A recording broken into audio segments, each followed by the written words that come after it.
gentlemen, I trust you've been safe and well and training hard. So a few people have been asking me what it was like to compete, how to get involved with the ICN, the I Compete Natural Bodybuilding Championships, and a bit more what I did to prepare for it and all that kind of stuff.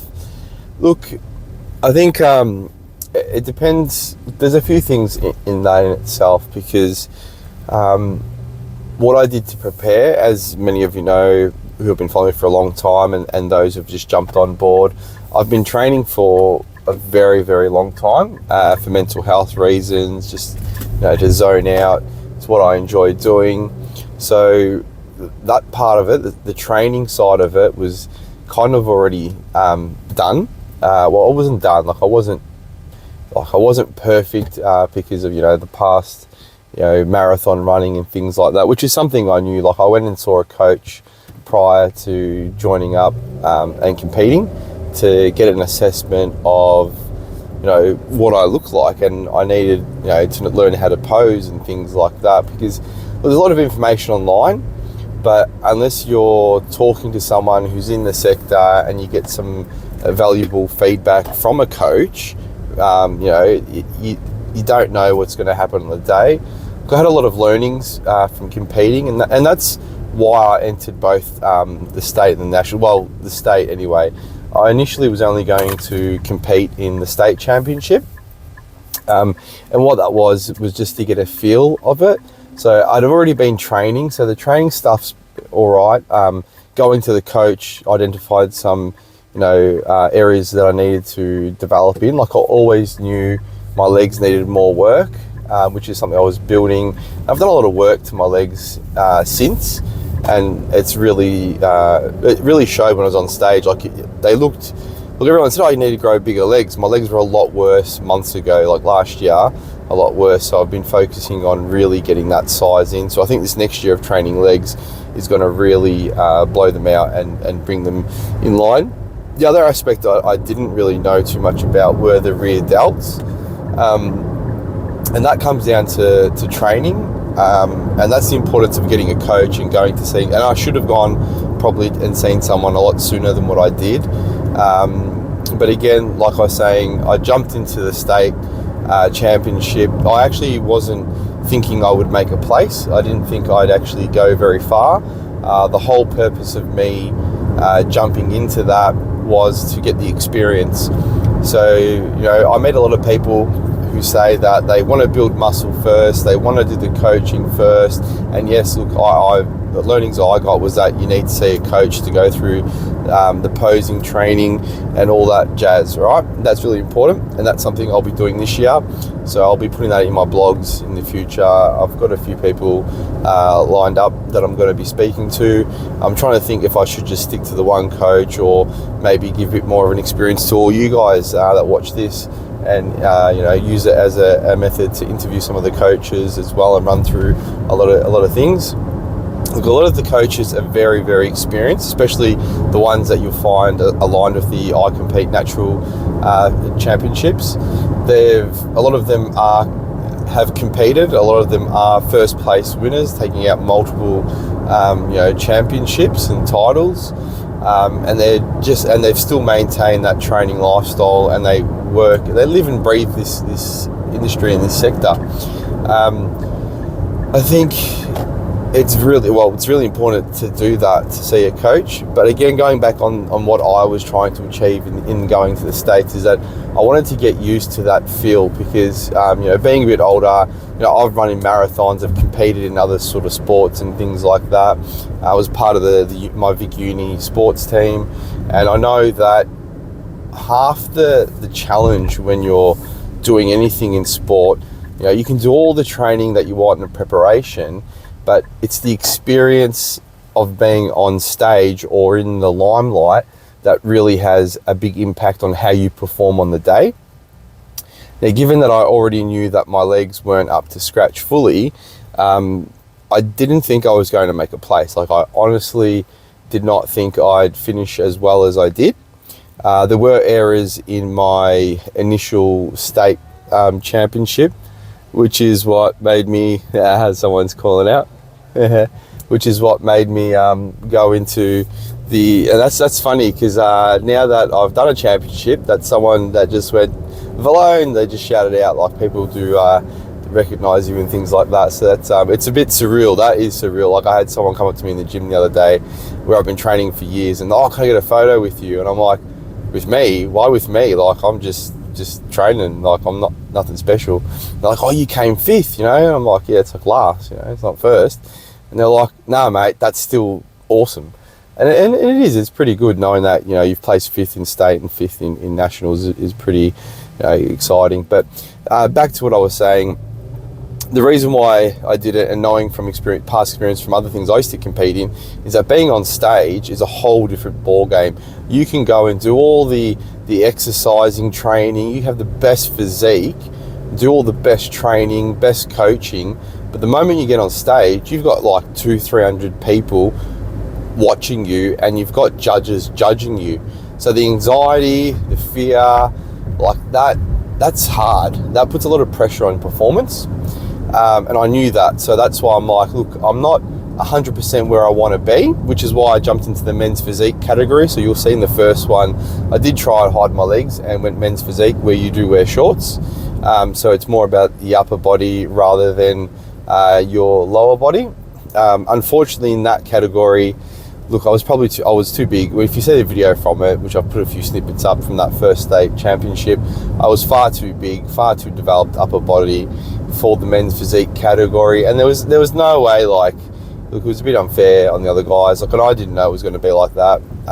So, you know, but that's all right. That's part of learning. I put a bit of time into learning the technique, and that's fine. Like, that's good. That gives me an additional skill set that I can build on. But like that first round that I went in, I still remember, like I'm a pretty confident person in general. Like I'm the kind of person that will go up, talk to anyone, just do whatever. I'm not phased. I don't really have that much shame in relation to what people are going to interpret me or anything like that. So I don't really have that issue. But when you're on stage, it's a whole different ballgame. Like I was quite scared, not scared. I was anxious. I was really nervous. And I remember my legs were shaking like anything, right? And I got off and I said to my partner, well, how did that guy stuff that? Because my legs were shaking. And she's like, your legs weren't shaking. Like, you could not see it. I'm like, my legs up there, I was struggling to keep them from not, like, they were so weak and buckled. And look, I think, and that's why I wanted to jump on stage in the state. Now, I went to nationals because a few things. I did really well in state. Like, I did get 5th place. But when I did go through the video footage and read the judges' feedback, where like my muscle development was too big for men's physique, and the criticism was, you know, try going to a higher category like bodybuilding. I did look at classic physique, men's bodybuilding classic physique, but again, they're look, those poses. There's no way known I was going to learn those poses in 2 weeks. It's a lot different. They're a lot more, you know, standing on the side, these sort of different poses. Bodybuilding is something that I've always followed, enjoyed, and I knew relatively well the poses, or well enough to get me through to 5th anyway. So I thought, you know what, I want to see how I go in another class. I want to see how I go in bodybuilding. Like, I knew full well that my legs weren't fully developed, and I knew entering it, I'm like, I'm probably not even going to place in this one, because I'm going to be up against some blokes with some really big legs. I do have a bit of a added ability added advantage, where if you have seen the videos of me on stage, and that is that I do have a really, really good developed chest and front and abs. Like, my abs is something in the previous videos, I'm really proud of my abs. I've always liked abs, and I've got this really, it's like a plate of armor, you know, like the Roman Empire days. You've got the plate of armor sort of thing over your chest, and I really like that. That's what I've always liked. I like smashing that, and that's probably why I've smashed it a bit too much. But that being said, look, I think that's probably what's carried me through to 5th. Like, where I do have shortfalls, my strengths, like my double bicep, I've got Arnie bis, like I've got biceps on top of biceps. Like there's you can't like anyone, even some of the other big boys that do compete and things like that I train with at the gym, my biceps smash over everyone else. And that's some of the routines that are coming up in one of my other videos for biceps and shoulders. I talk a bit more about it. At the moment, I'm just doing maintenance for them. I'm not really building biceps at the moment. We're just doing maintenance work. But you know, like your 21s, barbell curls, you know, dumbbell curls. Like I absolutely smashed biceps, and biceps are the muscle that they're always getting a workout. Like everything that you do, like if you're doing pull-ups, forearms and biceps are getting pulled in. You're doing, not so much chest is more shoulders and front delts, but rows, you've got your forearms and biceps going in as well. So you're constantly always working forearms and biceps. They're the kind of muscle that you can smash every day and you'll be fine, like calves. Although calves tend to hurt the next day a lot. If you've gone on a massive run or something like that, you'll get those shin splits. But so I think that's what's carried me through to fifth. You know, the shortfalls, the back, the delts. Back's not too bad. You've seen some of our videos where when it's shredded, it looks good. But the issue, when you're looking at it from the back and you're not seeing my front, it looks good, right? But then when I turn around, you can see that there's an inconsistency, and that's the other thing with bodybuilding. It's about the overall symmetry, right? So it's not like, oh yeah, that back's great, look how shredded it is, it's done that. No, it needs to be as good as my front. So having a good front and good abs, as good as it is, it's also a negative in the competition, because it means all my other muscle groups need to be on that par. So knowing all this, I still went to state, and then I wanted to go to nationals just because I'm like, nah, I stuffed up my posing. I want to give the bodybuilding category a go. So it's 2 weeks too, and I went and did it. Look, and I'm really happy that I did. I was humming and hawing about it. If I had more money, I probably would have done some of the other categories as well to give them a crack, but I didn't have at the time. I don't. Yeah, look, it's pretty expensive. But that being said, now that I've got that under my belt, now's the time where I start to focus for next year. So I'm going to be booking in with a coach to start going through my posing. So my posing needs to increase a fair bit. And this is the other thing, what the advantage of going on stage was, because when you're posing in front of a mirror, you're seeing yourself, so you can correct yourself, right? And when you're posing in front of friends, they're correcting you. And then when you're on your own, you really got to record yourself so you can watch it back, right? Because when you're on stage, there's no reflection, there's no one guiding you, right? You can have a coach or someone, like I had a few mates in the audience, and so did others, that would call out and say, fucking, get it out. And you'll hear people call out, get it out, open up, because it's hard. Like, you've got the anxiety, you've got other blokes up there that you're competing against. It's like any sport, mate. Like, you're up there to win, right? Or you're up there to be the best. And you need to have all that under your belt in order to win. And that's why, knowing that, I'm like, nah, I'm going in, I'm going to give it a crack and see how we go. And we've done well. What was the overall experience like? Oh, look, for being the first comp, absolutely blown away. And you would have seen in one of my articles I wrote about how, like, this is my first competition that I've ever competed in. And like other sports, even in running and things like that, there's always sledging. People, you always try to throw you off your game. That's why when you do marathons, you need to run with a group of mates as well, because it's everyone. Not only when you run with a group, like you're likely to finish it, but it maintains the pace, and you've got a mate going, come on, let's go, right? But you do have other runners that'll be, oh yeah, you need to take a break. Should you take a break? Like you're trying to jay out your opposition, And same as cricket, footy, sledging, it's quite common. But I can honestly tell you there was absolutely no sledging whatsoever that occurred, and everyone was really, really helpful. Like, I had no clue what I was doing, absolutely no clue, and that's why I went through that process. And that's some more learning, I think, is that you really need to have a coach by your side, because there's so much you've actually got to do on comp day, like in relation to registration, pumping up, sheening, getting your tan right, just everything in the flow of the day. There's actually quite a lot. And one thing I did find personally for me is that I was trying to stay in the zone for bodybuilding. So in my mind, running through the poses, thinking, when am I going to do this, when am I going to do that? But I wasn't able to fully commit because, I'm constantly, hang on, when's the next run? Am I up next? I've got to go pay this, I've got to do that, I've got to sign in here, I've got to do that. So it really pays just to have a coach on side to do all that for you.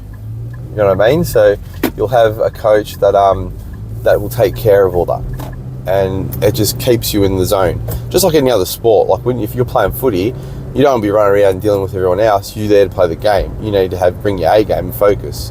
So that was some really good learning. And like a lot of the ICN coaches, they know the system. They've been in it for years. They've not only participated in it and often won, but they're up to date with everything. So that really helps, and that's what I'll be doing in my next competition. What else? And overall, like, even though I wasn't, like, that's the thing I talk about, like, there was no sledging. Even though I was struggling in some areas, I had some of the other guys, coaches, and even the other guys I was competing against come up to me, oh, bro, no, you got to do this, try that, like, they were helping me. Yeah, like, I'm going on stage against these guys, and the competitor I'm competing against, plus their coach, like, oh, mate, hang on, no, you need to do this, you need to do that. When it would have been in their best interest just to, this guy's going to wreck himself, he's going to make a fool of himself, let him go up there, we'll easily win him. No, they were, thoroughly out there to, hey, mate, look, just before you go on stage, check this out, check that, do this. Even with some warm-ups, they were like, oh, hang on, you haven't done this, you got to do that, this will help you get that out more. And I'm like, oh, thanks, man, like, that's really good, thank you. So overall, like, it was just a really great experience. Even like the tanners, like I use the 10 out of 10 company, fantastic, like they were great, and that made everything so much easier. It was like, it cost bugger, it was like $170 for nationals, where they give you, so you go the day before, they give you the base coat, and then on the day you rock up 2 hours earlier and they do the rest of the coat, and then any touch-ups that you need, plus they sheen you. See, this is the other thing I should have known, but because I was anxious, I stuffed up. I went and put baby oil on myself, so I'm like, oh crap, what have I done? I'm forgetting something here. And when I went up, they're like, who drenched you in baby oil? What have you got? No, what have you got on you? You're soaking wet. And I was like, oh, I put baby oil. And they're like, why? We're supposed to sheen you. What did you, so they sat there and buffed me out. Like, they got rid of it and then fixed it for me. Like, that was, like, I was, little mistakes like that. And I think that's why it's worth getting a coach and paying a coach, someone to just take care of all that, because you're anxious, you're nervous, you're not thinking straight, you're hungry, you've shred right down, you got no carbs, your brain's gone to mush, so you're probably not going to make the best decisions. So that's definitely one of the biggest learnings that I took from it. Like, in relation about, I hear people saying, oh, I'm not ready to go on stage yet. Look, I don't think you'll ever will be ready to go on stage. Like, no one ever is. There's no perfect body. Like, you're only as good as you're going to be, right? And you don't know. Like, I know in my state, I was far more shredded than I was at nationals. But in both cases, I looked really well. Yeah? So don't put off this whole, I'm not ready to go on stage. Because if you wait for the time that you look your best, you might perform your worst because you've never got that experience, and you might turn into a nervous wreck on stage. So, you know what, if you're thinking about competing and you want to do it, I'd definitely say sign up, give it a run. And you never know, you might do well. Look, I was expecting not to make the place, and I came 5th in both nationals and state. So, I'm super pumped because that far exceeded my expectations. And the overall experience, like just the knowledge and information I got from everyone and being involved in it. Plus you're supporting an Australian, company, Australian competition. Like, it creates jobs. Worst case scenario, you lose, but you've helped someone buy dinner for the night. Or a few people, pay their bills. So, and it's a bit of fun. Like, it was really good. My kids loved it. Like, the kids were like, yeah, my dad wants to go around and tell their kids. I got a jumper. Everyone loves it. But yeah, I hope that gave it a bit more of an overview. If there's anything else you want to know, let me know, and I'm happy to do any talks or anything. And stay tuned, because I've got a lot more things coming in the following months as we continue to build our brand. You know, I've got my pre-workout, valone.com.au. Check it out. Protein powders, we're continuing to grow. I'd really love the support in that. But yeah, stay tuned for more coming. Take care, and I'll see you all next time.